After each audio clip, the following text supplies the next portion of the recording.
And one of the reasons why we're really excited about this is, I don't know if you've noticed it, but there seems to be some gaps where people understand the terms, they've heard about this, but they really don't have a clarity and distinctions about what each of the terms means. And they also, more importantly, often don't know how to come up with them. What's the process for identifying with clarity the learning intentions and success criteria? So if you'll notice, the subtitle is how to bring clarity to student learning outcomes. I believe we have a clarity problem in our schools. And when I talk about that, when I'm talking about the fact is we really are not crystal clear about what we want our students to know and be able to do. The thing is that without clarity of learning goals that really provide a sharp focus for instruction, assessment design, and then using those results to inform next steps in instruction, we can't possibly achieve all these wonderful effect sizes that Dr. Hattie's talking about. We can't really see and reap a maximum impact on student learning because we aren't really sure about where we're beginning from. We need a solid foundation stone from which to work. But assessment-capable learners are kids who know where I'm going, how I'm going, and where am I going next. And one of the things about this is I'm going to try to make this point here is about clarity. Clarity, clarity, clarity. And the idea is clarity itself has a 0.75 effect size. Well, that's not bad. That's like almost 2 years of growth for students within 1 year. But I'd like to propose the idea that actually this is arguably the most important effect of all of them because its impact on all the other, because of its impact on all the other practices, it makes it of greater importance than maybe even the research shows. And I'll give you an example. So students who are able to articulate what their learning outcomes and test results might be are more likely to be successful than other learners. Would you agree? Okay, so the next thing is, that's why they get a 1.44. These are kids who can pretty much predict what their grades are going to be, how they're going to do, but what does that start with? They have to have clarity about what it is they're learning.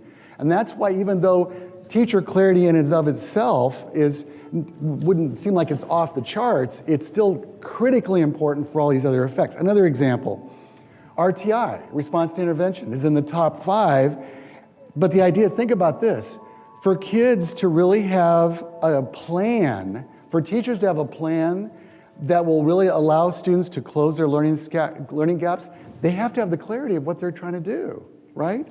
Just one more, and there's so many more. Think about feedback. Meaningful feedback has an effect size of 0.75.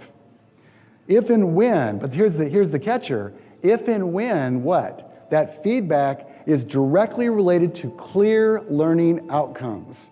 So this is why I'm saying that this could very well possibly be the most important effect because it makes all the other effects possible. It's very difficult to talk about learning intentions and feedback without what? Assessment. Like, how are we going to know if the kids are actually achieving these?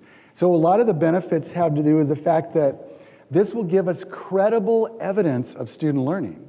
That's a huge benefit. The formative assessment piece, when it's matched to the learning intentions, that if it's a good assessment, if it's a well-written one, that will actually give us some really credible evidence of how the students are doing. So what I've been privileged to do is create a step-by-step process to bring that clarity.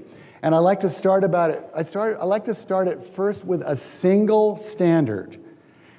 Now, the reason I'm saying that is because if we can understand the process with around how to take one standard and create a learning intention and all the pieces that go with it, the success criteria and the progressions and so on, then guess what happens? People can then, on a follow-up, they can expand that. Okay, now I get it. Now let me bring in other standards that I would teach together in a unit of study. We could never have one unit all about one standard. It would be nice, but we never would get through. So I like to start small and build slowly. Let's understand how to do this with one standard, and then we'll move on to the second. This is the new Corwin workshop, and on a day 1, people go through this with a single standard like you saw, and then on day 2, they can come back for production day and spend the day creating more learning intentions, success criteria, and progressions. And then they can work also for multiple standards. So we're really excited to have a vehicle and a means for people now to really pull in and tighten up and clarify what the learning intentions are.